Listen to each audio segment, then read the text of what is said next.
이분은 유사나의 우직함, 유사나의 꾸준함, 유사나의 성실함으로 저희 팀에서 항상 모범이 되어주신 분이세요. 예쁜 눈망울과 마음씨가 너무 고우셔서 제가 너무너무 좋아하시는 분이기도 하거든요. 우리 따끈따끈한 골드가 되신 청경이 골드님의 성장 스토리 먼저 들어보도록 하겠습니다. 청경이 골드님 나와주세요. 네, 안녕하세요. 오늘 승급 스토리를 말씀드리게 된 골드 디렉터 청경희입니다. 제가 이렇게 골드로 승급을 하고서 이렇게 캐스트 가족분들 앞에서 성장 스토리를 할 수 있게 되었다는 것 자체가 너무 기쁘고요. 사실 좀 꿈 같다라는 생각도 들더라고요. 이제야 좀 골드가 됐다라는 실감이 나네요. 그래서 지금 너무 많이 떨리거든요. 그래서 좀 목소리가 흔들리더라도 이해해 주셨으면 감사하겠습니다. 우선 저를 아시는 분들도 많겠지만 저를 모르시는 분들도 계시니까 제가 좀 제 마이스토리를 좀 살짝 얘기해 드리도록 할게요. 저는 유사나를 처음 만난 거는 아이들이 둘 다 아파서 만났어요. 큰아이가 아토피였고 작은아이는 기관지 쪽에 좀 문제가 많이 심해서 계속 양약을 먹으면서 지내왔었던 거거든요. 근데 이제 양약을 너무 많이 먹다 보니까 면역력 떨어지는 건 당연했고요. 매일 병원을 그러니까 집 드나들듯이 다녔었고, 입회원을 너무 많이 했었어요. 그러다 보니까 이제 다른 방법으로, 약이 아닌 다른 방법으로 좀 해보고 싶다라는 생각을 해서 영양제에 눈을 돌렸고, 여러 가지 영양제들을 추천받아서 먹게 됐었거든요. 근데 별로 딱 호전되는 건 못 느꼈었어요. 그래서 계속 찾고 있던 와중에 그 당시 조리원에서 함께 지냈었던 지금의 이유미 스폰서님한테 유산화를 소개를 처음 받게 돼요. 그래서 그때 유산균하고 프로라바놀 C300 하나를 시작으로 유산화를 처음 먹이기 시작을 했는데요. 당시에는 저는 PC 소비자로 먼저 시작을 하게 돼요. 그래서 아이들을 정말 꾸준히 먹였는데 이게 먹이다 보니까 제품이 좋다는 생각이 들어서 바디케어 제품이며 아니면 화장품이며 이렇게 점점 제품이 확장됐었거든요. 그걸 본 스폰서님은 가만히 있지 않으셨겠죠, 당연히. 그래서 저한테 캐시백에 대한 얘기를 해주셨어요. 그래서 이렇게 먹으면 캐시백을 받을 수가 있고, 그리고 아이들을 공짜로도 먹일 수가 있다라는 그 얘기를 듣고, 그래? 공짜로 먹일 수 있어? 그럼 보상 플랜 한번 들어볼까? 라고 생각을 하고 듣기로 했어요. 근데 이제 당시에 저는 부모님과 함께 제조회사를 운영하고 있었거든요. 근데 그 제조회사가 저랑 나이가 같아요. 그래서 40년 넘게 부모님이 해오셨고 제가 한 10몇 년을 같이 하게 됐었는데요. 저의 어릴 때부터 제가 성장해서 성인이 될 때까지 저의 든든한 서포트를 해줬던 회사였고, 그리고 그 회사가 저의 미래를 다 책임져 줄 거라고 생각을 했었거든요. 근데 그 굳건한 믿음은 제가 회사에 들어가서 일을 하게 되면서 불과 얼마 되지 않아서 깨지게 돼요. 제조업이 점점 더 어려워지고 있었고요. 그리고 이제 현상 유지만 해도 정말 잘하고 있다라고 얘기가 될 정도였었거든요.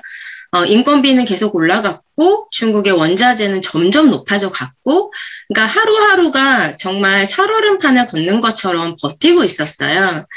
설상가상으로 그 당시에 남편이 카페를 운영을 하고 있었는데 저희가 대형마트 안에서 하고 있었거든요.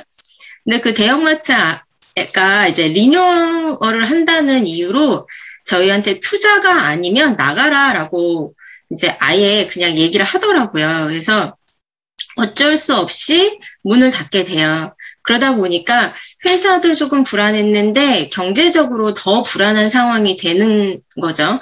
아이들은 둘 다 아팠고 저한테 이 삶 자체가 너무 불안했었어요. 그래서 부업으로 뭔가를 해야겠다라고 생각을 하고 있었고, 근데 아이들이 아팠기 때문에 아이들을 케어하면서 할 수 있는 일이 있을까? 그냥 막연하게만 생각을 하고 있었던 터였거든요. 근데 캐시백을 받는다고 하니까 당연히 그럼 들어봐야겠다. 왜냐하면 저는 편견이 있어서 큰 기대는 하고 듣지 않았어요. 그 당시에. 큰 기대는 안 했지만 그냥 공짜로만 먹어도 좋겠다. 그 생각을 하고서 들었거든요. 근데 이제 보상 플랜을 계속 듣고 있는데, 이거 뭐지? 이거 다단계가 이런 거였어? 이게 진짜 공짜 말고 더 크게도 나한테 내가 돈을 벌 수 있겠는데? 라는 생각이 드는 보상 플랜인 거예요.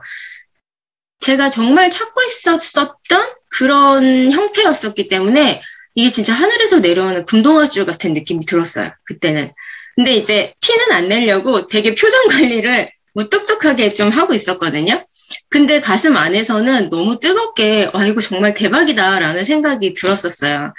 그래서 저는 그때 리셋 다이어트를 하겠다고 끊고 그리고 바로 이제 3BC를 오픈하면서 제품을 제대로 경험을 하게 돼요. 그래서 리셋을 2달 동안 완벽하게 경험을 하고 그리고 2 아이를 낳으면서 빠지지 않았었던 그 키로수를 빼내고 그리고 내가 건강해지는 느낌을 받으면서 유산화에 대한 제품은 아이들과 제가 경험을 하니 제품 확신이 정말 들었었고 그래서 유산화 사업을 시작을 하면서 이 사업도 되겠다라는 확신을 갖고 시작을 하게 돼요.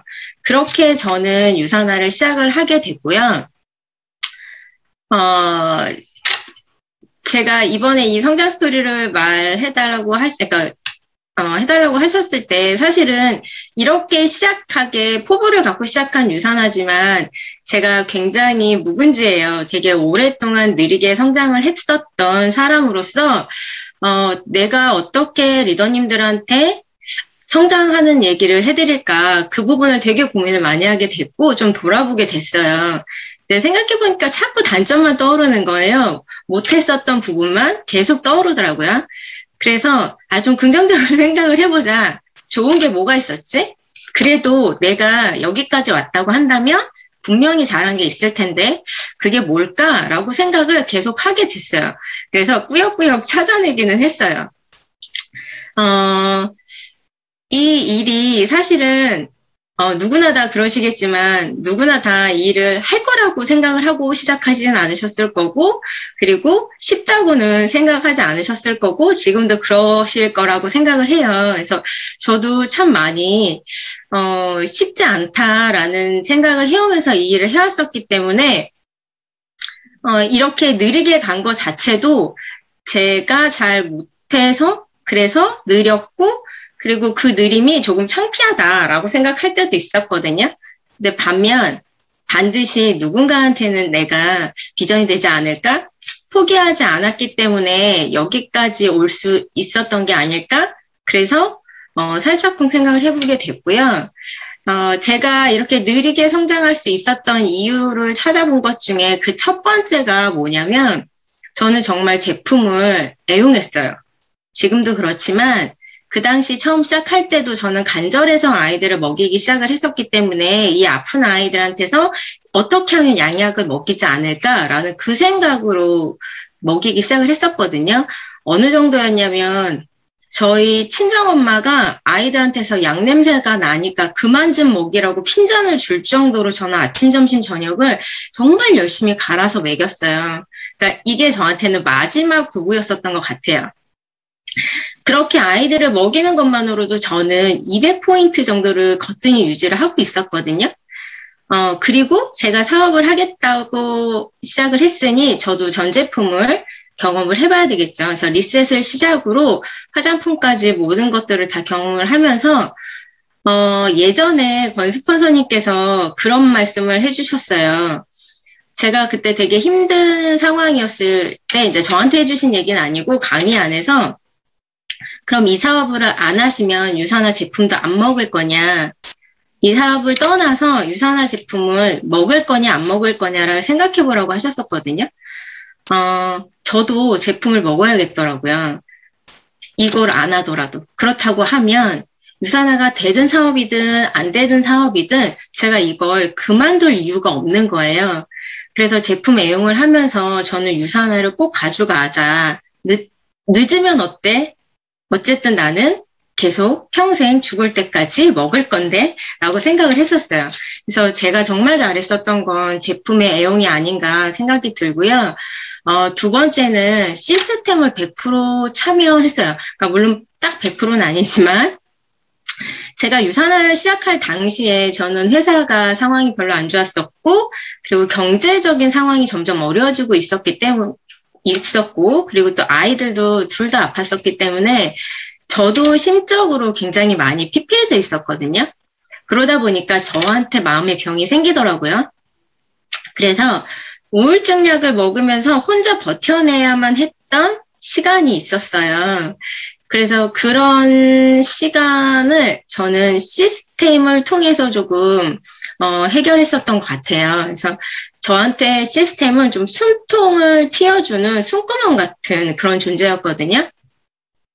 제 긍정의 에너지랑 밝은 웃음을 맞이해 주시는 분들이 너무 많은 곳, 본사, 홈미팅, 1박 2일 이런 모든 곳들에서 열정이랑 에너지 이런 것들이 저에게는 되게 큰 힘이 됐었어요. 제가 이 일을 잘하고 못하고를 떠나서 그냥 그 안에 있는 것 자체가 저한테는 힐링이었거든요.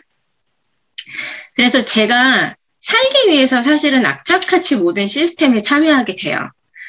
그 시간 안에서 저는 차츰차츰 좋아지면서 약도 끊게 되고 모든 시스템에 올인하다 보니까 한편으로는 그게 저한테 습관처럼 자리를 잡았었던 것 같아요. 그래서 안 가고 안 들으면 좀 가시가 돋는다? 이때는 그런 느낌이 좀 들었었어요. 그래서 그렇게 저는 살려고 시스템에 올인을 했었거든요. 근데 시스템에 올인한 시간 안에서 제가 차츰차츰 유산화에 더 큰 확신을 가지게 되더라고요. 그래서 느리지만 그리고 버텨낼 수 있는 힘을 이 안에서 키워낼 수 있었다라는 확신이 들어요. 그리고 세 번째는 제가 슬럼프가 그러니까 슬럼프 아닌 슬럼프라고 해야 되나? 그러니까 슬럼프는 제가 만든다고 하잖아요. 그러니까 좀 일이 안 된다라는 생각이 좀 들 때, 그때마다 저는 트레이닝을 좀 받았었던 것 같아요. 그래서 제가 진짜 해도 파트너도 안 생기고 막 힘들어 할 때 티는 안 낸다고 했지만 워낙 단순한 사람이라 저도 모르게 티가 나죠. 그래서 스폰서님께서, 그 당시 선혜연 스폰서님께서 저한테 제안을 하나 해주셨었어요. 강사 트레이닝이라고 있는데 해보면 어떻겠냐. 이제 우리 선혜연 스폰서님께서도 무언가 안 될 때 강사 트레이닝을 받으셨고, 그걸로 다시 기운을 냈다고 하셨거든요. 그러면서 저한테 권해주셨었어요. 근데 사실 제가 지금 이렇게 얘기하는 것도 정말 대단할 정도로 무대에 올라가는 것 자체가 너무너무 무섭고 공포스러웠던 사람이거든요. 그래서 강사 트레이닝은 앞에 나가서 강의를 해야 되는 입장이었었기 때문에 그게 너무 무서워서 할까 말까를 고민했었지만 당시 저는 제가 움직여야 될 원동력이 좀 필요했었던 것 같아요. 그래서 그냥 아무 생각 없이 그래 해보자라고 하고 시작을 했어요. 근데 역시나 너무너무 어렵게 하지 않았었나? 라는 생각은 들어요. 왜냐면 지금의 마그네칼 D인데요. 이게 너무 떨리니까 마그네칼 D 7알이랑 청심환까지 먹어가면서 저는 그 트레이닝을 마쳤거든요. 그렇게 어렵게 트레이닝을 마치고 나니까 한편으로는 되게 자신감이 붙는 거예요. 그 당시 제품 트레이닝이었거든요. 그래서 이 제품 트레이닝으로 내가 제품에 완벽하게 좀 장착이 되니까 자신감도 생기고 하더라고요. 그래서 이래서 스폰서님이 하라고 하셨구나라는 생각이 들었어요. 그래서 진짜 스폰서님이 시키는 건 절 위한 거다라는 걸 느꼈거든요. 그러니까 여러분들도 스폰서님이 시키시면 그냥 다 하세요. 다 하시면 돼요. 제가 그 이후에도 뭔가 좀 힘들거나 하면 주어져 있던 그 트레이닝들이 아무리 작은 거라도 저는 좀 다 했었던 것 같아요. 그래서 그 트레이닝을 계속적으로 받으면서 좀 더 기운이 빠지고 힘들 때도 해내는 거는 쉽지 않지만 해내고 났을 때 그 성취감이나 자신감으로 잘 버텨낼 수 있지 않았나라는 생각이 들어요. 그리고 마지막 네 번째인데요. 저는 봉사였어요. 그러니까 되게 거창하죠. 봉사라고 하니까. 근데 제가 한 거는 되게 많은 봉사도 아니고 지금 본사에서 열심히 하시는 성공자분들이 하는 그런 큰 봉사는 아니에요. 그냥 작은 봉사 하나하나가 이 팀을 만들고 하듯이 저에게도 그 봉사가 작지만 좀 도움이 됐었던 케이스였거든요. 우리가 코로나 전에는 매달 1박 2일 세미나가 있었어요. 근데 이제 제가 마인드가 떨어지려고 할 때 저를 잡기 위해서 뭔가 또 필요하다라고 막 생각이 들 때가 있었거든요. 그때 1박 2일에서 그룹 내 안내 봉사를 뽑는다고 하시는 거예요. 그래서 그때도 스폰서님께서 저한테 한번 해보겠느냐라고 하셨고, 근데 이거는 그냥 팀 내의 봉사가 아닌 그 그룹에서 하는 봉사였었기 때문에 정말 제대로 하거나 빠지거나 하면 안 돼서, 그리고 또 못해도 1년은 해야 되지 않을까라는 생각에 조금 부담이 있었어요. 그래서 그 부담감 때문에 네, 당장 할게요라는 말은 못했지만 그래도 어차피 저는 시스템에 갈 거였고 1박 2일은 빠지지 않을 거였었기 때문에 그래 그냥 좀 고민하고 한다고 했어요. 그래서 시작을 했고요. 그렇게 결심하고 시작을 하고 나니 그 1년 동안 제가 되게 얻은 게 많더라고요. 사실 성공자분들이 말씀하시잖아요. 봉사를 한다는 건 내 시간을 뺏기는 게 아니라 다른 리더님들과의 관계식과 그 안에서 더 많은 것들을 배우면서 내가 성장할 수 있는 길이다라는 얘기를 계속 해주셨었는데, 실제로 그때 다른 라인의 리더님들과 함께 많은 시간을 하면서 관계심을 가져갈 수 있었고, 그리고 지금도 팀 내에서 작지만 제가 할 수 있는 일이면 최대한 하려고 노력을 하고 있습니다. 그래서 봉사라는 게 되게 큰 거는 아니에요. 저희가 개인 일이기는 하지만, 개인 1인 1기업이기는 하지만 팀과 그룹이 없으면 내가 성장할 수 없고, 그리고 나의 팀이 성장할 수가 없잖아요. 그러다 보니까 그 팀 안에서 아주 작은 것부터 하나하나 하다 보면, 내가 할 수 있는 걸 하다 보면 그것들이 쌓여서 저한테 내공이 되는 것 같더라고요. 그래서 저는 이렇게 제가 생각하는 제가 잘한 4가지는 이렇게밖에 생각이 좀 안 났어요. 근데 제가 진짜 할 수 있었던 힘, 정말 기본에 충실하지 않았었나 라는 생각을 좀 해요. 그래서 기본에 충실한 것만큼 중요한 게 없다고 하잖아요. 이렇게 저는 유산을 안에서 제가 할 수 있는 거, 그리고 해야 하는 거를 해나갔기에 느리지만 꾸준하게 할 수 있었던 것 같았고요. 포기하지 않으면 반드시 가고자 하는 곳에 갈 수 있다라고들 하시잖아요. 저도 포기하지 않았기 때문에 지금 여기 올 수 있었다고 생각을 해요. 물론 골드라는 직급이 딱 성공자의 자리다라고는 생각하지 않아요. 성공자로 가기 위한 첫 관문이다라는 생각은 하고 있고요. 이제부터 제대로 일을 해야겠다. 그리고 일을 할 때가 왔다라고 생각이 듭니다. 그래서 저만이 아닌, 제 팀만이 아닌 함께하는 스폰서님과 파트너님들과 그리고 형제라인 분들, 그리고 그룹 안에서 함께 성장할 수 있도록 더 많이 노력하고요. 더 많이 크는 그런 리더로 성장하도록 하겠습니다. 그래서 오늘 저의 성장 스토리는 여기까지고요. 들어주셔서 너무너무 감사합니다. 감사합니다. 우리 경희 리더님 스토리를 쭉 들어보니까요.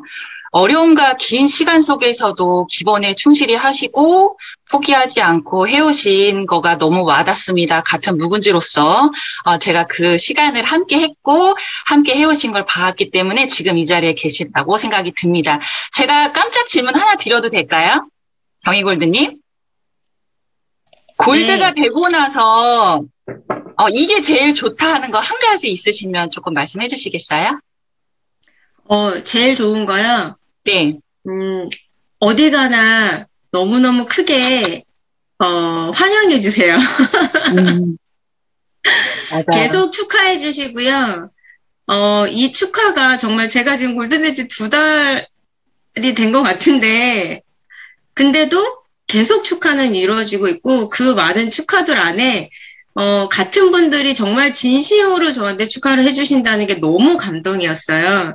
그래서 유선화 하시는 분들은 정말 마음이 따뜻하고, 제가 이 안에 있다는 것 자체가, 너무 좋다라는 생각을 하게 됐습니다. 말씀 감사합니다. 경희 리더님 다시 한번 축하드려요. 감사합니다. 축하드립니다.